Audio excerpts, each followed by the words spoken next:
Hi there, it's Thursday. I almost said Friday. It's Thursday, which means it is my live Facebook continued education about essential oils and all things natural. This is Tanya Uester from my page Botanically, Alchemy of Soothing Botanic Ingredients. And today we are talking about a really invigorating oil, which is quite exciting for me because I have to say that end of the year, Christmas is coming, and what have we actually accomplished in this year? Because of everything that's been going around, we need to be invigorated. I think there's a lot of us that are feeling quite fatigued is the right word. And as I can see more people are logging in, I'm just going to give a couple of seconds. Facebook seems to be slightly delayed today. Hi Nazli, fantastic. Thank you for coming in. I can just see all your hearts coming up, which is brilliant.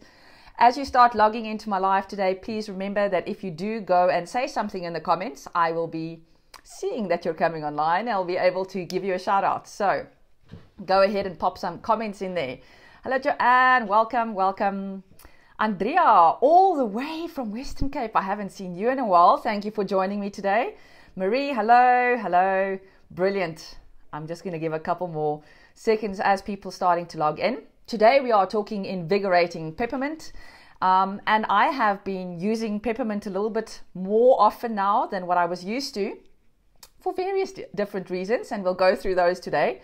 Also Zahira that just logged in, fantastic. Hello, welcome. So let's kick off today's session. We are now in our singles series, not as in people, but as in the single essential oils. Hello Jerry, welcome. Hello Nazli again. Fantastic. So the singles, as in the single essential oils, because although all of us love our blends, we need to know how to use the singles to make blends if we're not using ready-to-use blends. So today we are talking about peppermint, and the three key words that do come up for peppermint are adaptive. You can make with that what you want to. Invigorating, incredibly invigorating. And then obviously also cooling.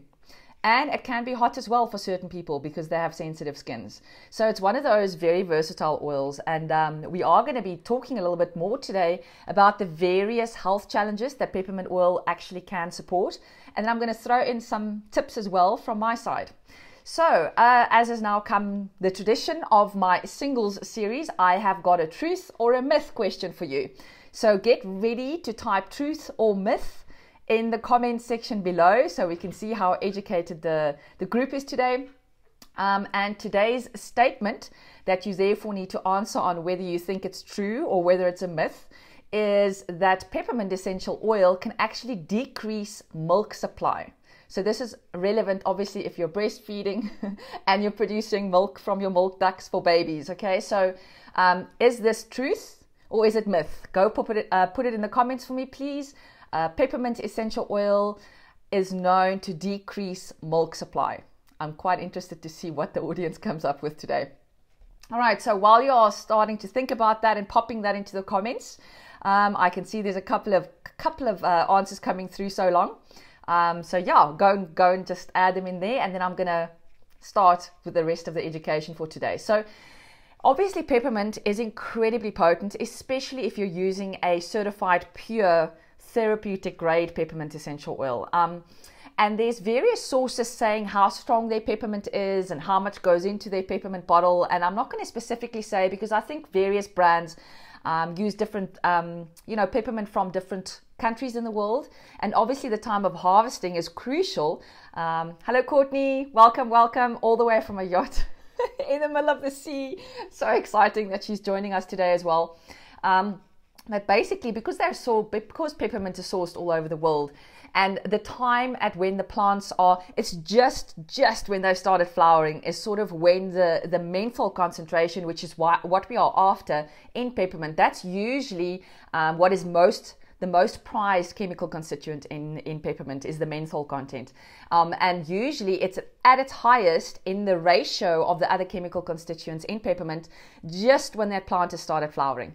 So hopefully if the supply that you get your peppermint from is a pure essential oil, hopefully they've also gone through the practice, or they have the know-how on when to source that plant, when it is exactly the right time to source that plant so that you can get the best medicinal benefit possible.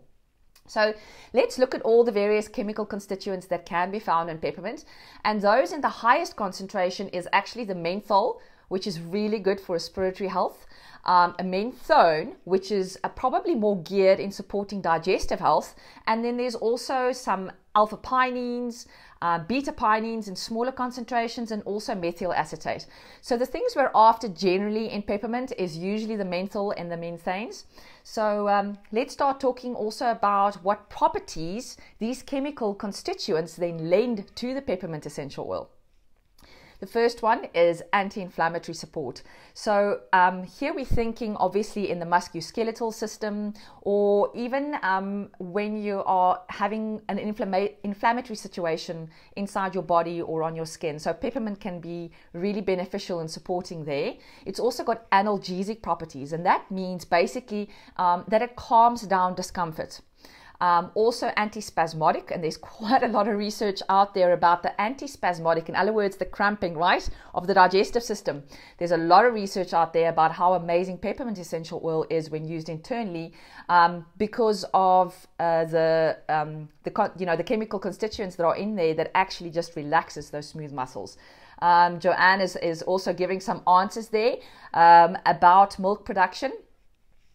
So yeah, is it truth or is it myth? I'm going to wait until more comments come up before I really reveal the truth there. But peppermint, although we always know peppermint to be really cooling, because it can actually, hello Kobus, hello. Even, oh, my cousin is checking in as well. Hello Adens, hoe gaan het? Thank you for coming today. So basically, although we always know that peppermint is a really cooling essential oil because we use it to calm down head tension, right? So it's usually heat that moves up, according to Chinese medicine, that doesn't come down. And head tension, you can very much soothe with cooling peppermint, but at the same time, because it is what we call a sensitive oil, it can also be warming to the skin before it goes cold, which is really awesome. And that you can think is going to be really beneficial when you want to support any kind of discomfort in muscles. Okay, and Shanae is even logging in today. I have a good class today. Thank you all for coming to learn a little bit more. So for those of you that joined late, I'm just going to run that myth-truth question by you again. It's become sort of a tradition in the singles series. The statement is that peppermint essential oil can actually decrease milk production when you are breastfeeding. All right, so you've got to either answer truth, is that true, or is it a myth? Go and pop that in the comments for me today, please.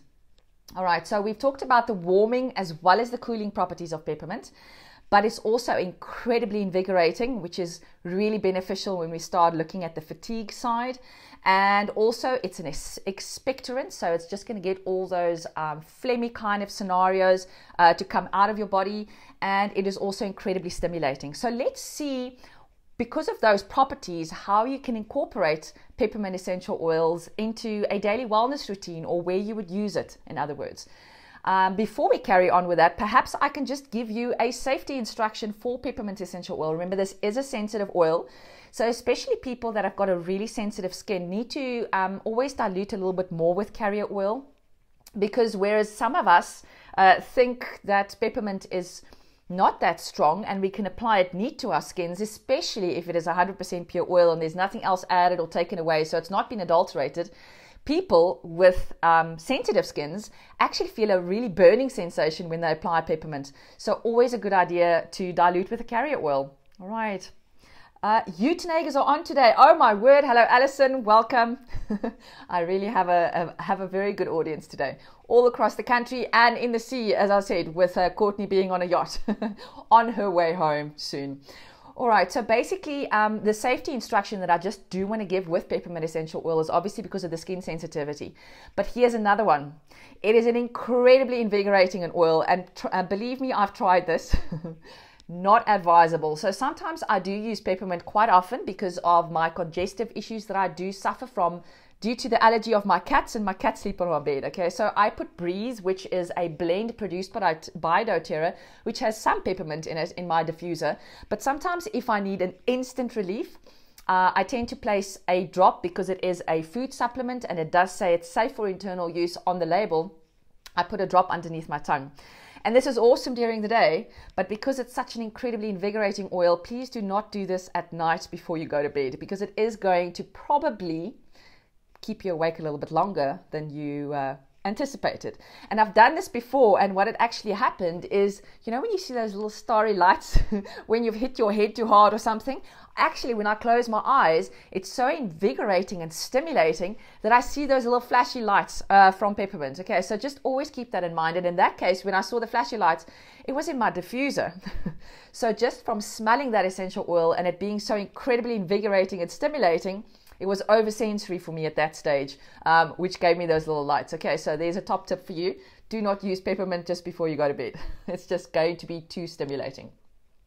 So the top uses for a peppermint essential oil is obviously for alertness and energy. And I tend to use quite a lot of peppermint, especially in the afternoon when we start feeling that afternoon slum. And the reason I know I get mine because of diet, and sometimes if I don't have time to cook a really decent meal for lunch, I do need to reach for something with a little bit of sweetness in it just to provide me with some energy during the day, because I am trying to cut down on caffeine. You know, lab workers are known across the world for drinking the most or consuming the most coffee per person when we look at stats. So I really am trying to cut down on the caffeine side, because I know that's not that great for the adrenals. Although coffee is really good for liver support, too much of it is really not a good idea, and especially in the afternoon if you're someone that suffers and you can't sleep really well at night. We also have Renee that's just joined in. Fantastic, hello. So basically I use peppermint in the afternoon when I start feeling a little sluggish, and there's several ways you can inhale it. So you can simply just take a drop of your peppermint oil and put a drop in your hand, rub your hands together and become a human diffuser. Oh, that is so beautiful. It smells so herby. It's not that very fake like chewing gummy smell at all that we used to. That is a really beautiful smell. You definitely smell the green actual plant coming in through that peppermint. But just inhaling a couple of times like that deeply is going to wake you up and make you alert and give you more energy. Then it's also really good because it's a cooling oil for when you are trying to support a fever or hot flashes when you're going into that phase of your life. So really good essential oil for a lot of women to have next to the bedside when they go to bed. So yes, it might keep them awake, but sometimes the hot flash is worse than the overstimulation. All right. Hello, Nicolene. Welcome, welcome. Yeah, she's saying it's a hot oil. It's actually called a sensitive oil. So the hot oils are the ones that are usually spicy. So here we're thinking cinnamon, cassia, those kind of oils, because they burn. So they actually feel like chili peppers, whereas the peppermint is more classified as a sensitive. It's a different cooling hot sensation burn compared to, for instance, oregano or cinnamon or cassia. All right, so basically with the hot flashes or the fevers, always a really good idea to dilute with carrier oil, and then you can just run a drop down the spine and it's going to cool you down. And especially at night, if you want to put it at the back of your neck when you are experiencing some of those hot flashes. Also, because it's such an amazing cooling oil, it's really good for sunburn and burns, so because of that cooling sensation. So here's a nice DIY home recipe for sunburn. I always add lavender to a really good aloe vera gel because it's so soothing to the skin, but here I've now learned adding a drop of peppermint to the lavender, and sometimes I add tea tree as well, because if you think about it, even the commercial products that you buy in the pharmacy for burn usually contains tea tree in it because it's got antibacterial properties, and so does peppermint. So I guess you could alternate the two, but I'm definitely going to be adding some peppermint to my lavender solution then when I do make an aloe vera gel for sunburn. Something obviously my husband gets every now and then when he's working on the house too much on the outside in the sun without sunscreen on. So there's a top tip: add some peppermint, but please remember it's a sensitive oil, so not too much, otherwise you're going to be freezing even though you're in the sun outside. It's also really good because it's such a stimulating oil for memory and conditions where the brain might not necessarily be functioning in a manner where there's a lot of concentration involved. So sort of scattered brainedness, okay? Hello, Gina. Welcome, welcome. So peppermint is definitely really good for that. And here, because it's so close to the brain, obviously a really good way to use peppermint is going to be through inhalation. So either through a diffuser or simply by opening the bottle, because remember, aromatic molecules diffuse really quickly, so you can smell it just straight from the bottle as well.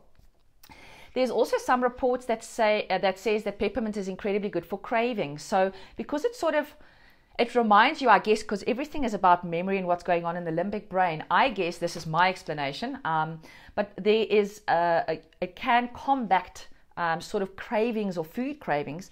But my suggestion is that I used to can't eat them anymore because of all my food sensitivities. But when I was still a child, I mean, there was nothing more luxurious, and wow, I was a really good girl when I was allowed to have an after dinner mint or after 8 mint with my parents. Hello Gwen, hello Colleen. For all of you that joined late, please remember there will be a replay either on my YouTube channel, or you can catch it live in the feed on my Facebook page. But for those of you that have joined late, the myth truth question today, please go pop in the comments. Is it a myth or is it a truth? Peppermint essential oil can actually decrease milk supply if you are breastfeeding. There we go. So basically, thinking about that after 8 dinner mint makes you feel full because it's like ending off your meal. And for me, that is what peppermint does. So the reason why I don't have so many cravings when I have peppermint around me is literally because my brain is obviously accessing that childhood memory of after 8 dinner mint, and it's after dinner. So I've already eaten and therefore I am full. I don't know, that's just my explanation. But there is some research showing that it really combats cravings. So really good one to have in a diffuser, for example. And because of the analgesic properties, this is now we start to get with the discomfort in the muscles and the joints and that kind of thing. So hot, cold again, because let's think about it. If we do hot compress, cold compress, it's really good for that anti-inflammatory reaction, as well as the analgesic properties. So applying peppermint together with carrier oil on an area of your body where your muscles or your joints are feeling discomfort can definitely offer some support. There's also a lot of people that say that it really soothes head tension. And it's probably because of the cold reaction of the peppermint oil. So you can just dilute, or if you're not going to dilute, please just don't get it in your eyes because it is really going to sting. It's going to make your eyes water like really significantly. But basically the peppermint essential oil, you can then put a drop on the sides of your temples to relieve head tension. We can just see more people logging in. Minky, hello, welcome today. So another thing, there's a really good reason why peppermint is in most toothpastes, okay? So it's got antibacterial properties, and it's also very effective against Streptococcus mutans, which is usually the first bacteria that starts colonizing our mouths after we've brushed our teeth and when we started eating. And that's obviously the bacteria that's going to make like a nice niche habitat for all the other bacteria to start growing. That's going to cause the gingivitis and the ginger cavities and those kind of things. So there's a very good scientific reason why there is peppermint in toothpaste. It's just sorry that most toothpastes actually don't contain real peppermint essential oil. It's usually a chemical constituent that has been produced in a lab. But for that very reason, peppermint is obviously incredibly good for bad breath, as well as when you're feeling a little, I don't know, the other side of good weather, when you wake up in the morning and you've had a little bit of too much of a party the night before. Peppermint is also, because of it's so invigorating and it's going to make your mouth feel fresher, you're going to be feeling a little bit better about yourself. So therefore it's usually supportive in those kind of conditions. Really good for the respiratory tract. And here I'm going to actually also give you a top tip again. A lot of people think that when you use peppermint and it's too strong for you, you could quite as easily just replace it with spearmint for the respiratory support. And it's actually not true. The spearmint is incredibly high in carvone, and the peppermint is very high in menthol, and carvone is really good for digestive support, but there's almost no menthol in spearmint, which also means it's not that great for respiratory support. So hopefully you learned something there. Spearmint is an amazing essential oil, but not necessarily if you're actually targeting respiratory support. All right, then if you have loss of sense of smell, obviously you need something really invigorating and really potent and strong, and peppermint is just that. So if you do suffer a little bit from that, it could be that you are congested, obviously, but then also just diluting the peppermint essential oil with a carrier oil and just running a drop across the bridge of your nose, definitely going to be able to support you in that arena. And then the most extensive research on peppermint oil has been done through showing of the digestive support that it offers. So it basically supports everything in the gut, and it is really good in preventing bloatedness, which is usually the cause of a lot of discomfort. So there are a lot of commercial preparations or medications out there that actually contain peppermint essential oil in an enteric coated capsule. And why it needs to be enteric coated is obviously if you are feeling all that discomfort in your gut, you need to get the peppermint to your gut and not let it stay in your stomach, all right? So the stomach acids take care of it there. So enteric coat, it means it can actually bypass the stomach acid so that it can get into the gut where it's required. And there it's going to offer the benefits of being antispasmodic, which is usually the biggest cause of any kind of gut discomfort, all right? So peppermint is an incredibly versatile essential oil with all those properties that I've just said there. And if you are ever in doubt, there's so many good tools out there that can teach you about peppermint essential oil. We've got really amazing apps that are for free and that you can even pay for. But peppermint is really one of those that is really well researched, okay? So even if you go into the scientific community and you go to PubMed Central, which is sort of a database, right, where all peer-reviewed scientific articles are stored, or links to them in any way, then obviously you're going to find quite a lot of research there on peppermint. All right, so there we go. Oh, thank you. Adam's is going for a meeting. No stress. You know you can go and catch the replay on my YouTube channel. If you haven't subscribed yet, please go and do so, because then you can be alerted when I do a new video and I upload it there. But thank you so much for joining. I really appreciate it. And Melania is just also logged in all the way from high school. I haven't seen her in many years as well. So welcome if you do want to catch the replay, as I say, in the YouTube. And the last thing that we do need to talk about also is my top tip for using it for skincare, because even though it's a really cooling and sensitive oil, it's incredibly stimulating, which also means it can make you incredibly refreshed. And there used to be this brand that I used very often for skincare until I started making all my things at home. And they had this mask called Magna Minty. And it was magnificently minty, let me tell you. But because the peppermint is so incredibly strong, please remember you've got to dilute. So if you do want to make a mask at home, adding peppermint essential oil is a really good idea, because it's very stimulating to the skin and it's really enlivening to the senses, but you're going to have to dilute. So maybe make up a batch for at least 5 to 6 sessions of applying that mask with just 1 drop of peppermint. Otherwise, it's going to be way too strong and your eyes are going to water. So yeah, there's a nice one. Adding peppermint to your homemade face mask is a really good idea. So let's get to the end. That myth versus truth question. Does peppermint essential oil have the ability to decrease milk production when you're breastfeeding? And I saw some conflicting results there. A lot of people saying truth and a lot of people saying myth. The actual answer, it's true, which is why peppermint is contraindicated when women are breastfeeding, or even why just before they actually go into the birthing process, because then you need the milk production, right? You are going to be breastfeeding your baby. So yes, it is true, peppermint essential oil can actually decrease milk supply. So there we go, a truth in today's continued education session about peppermint essential oil. Hope you enjoyed that. If there's information in here that you would like to share with anyone else, please do so. You can just share it straight from the page. There's no restrictions there. And do also go and subscribe to my YouTube channel. I'm only a couple of likes or subscriptions away from reaching 100, which means I'll be able to have my real name in there soon and I won't just be a number. So please do me a favor and go and subscribe, because the quicker I can get there, the quicker my page can be called botanically instead of that heck long number that YouTube have assigned to me. I am just a number at this stage. So thanks for joining today. I will see you all next week, Thursday, for my next live in my singles series, and it'll be episode 4. If you missed episode 1 and 2, or you just want to replay today's, please be reminded all those links are stored in the comments. You can catch it live in the feed on my page, but also go to the YouTube. Thank you. Bye-bye.